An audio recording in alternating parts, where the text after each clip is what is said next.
আজকে থেকে দোষ ধরবেন নিজের, অন্যের করবেন প্রশংসা। দোষ নিয়ে যদি কামিয়াব হতে চান করতেছেন, দোষ ধরবেন নিজের, অন্যের করবেন দোষ প্রশংসা। নিয়ে কথা মানুষের বলছেন, দোষগুলোকে গোপন কি করে রাখবেন, সুন্দরভাবে মানুষের নামে প্রশংসা করার চেষ্টা করবেন।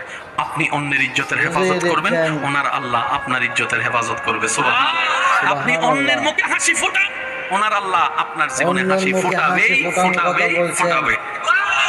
আমরা সুখী হই না কেন আমরা জানেন? কি আমরা করি? অন্যের সুখ কেটে নিজে সুখী হতে চাই। সুখী হওয়ার সিস্টেম আমরা এটা না। সুখী হতে আপনি চাই। অন্যকে সুখী রাখেন, ওনার আল্লাহ খুশি কথাগুলো হয়ে আপনাকে সুখী রেখে গুরুত্বপূর্ণ। দিবেন। আজকে থেকে দোষ ধরবেন নিজের, অন্যের করবেন প্রশংসা। কথাগুলো খুবই গুরুত্বপূর্ণভাবে যদি শুনেন, কামিয়াব হতে চান মনোযোগ দোষ সহকারে। ধরবেন নিজের, অন্যের করবেন প্রশংসা।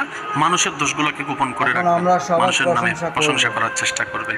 আপনি অন্যের ইজ্জতের হেফাজত করবেন, ওনার আল্লাহ আপনার ইজ্জতের হেফাজত করবে। সুবহানাল্লাহ। আপনি অন্যের মুখে হাসি ফোটান, ওনার আল্লাহ আপনার জীবনে হাসি ফোটাবেই ফোটাবে ফোটাবে, ফোটাবে। ফোটাবে। আল্লাহু আকবার। আমরা সুখী হই।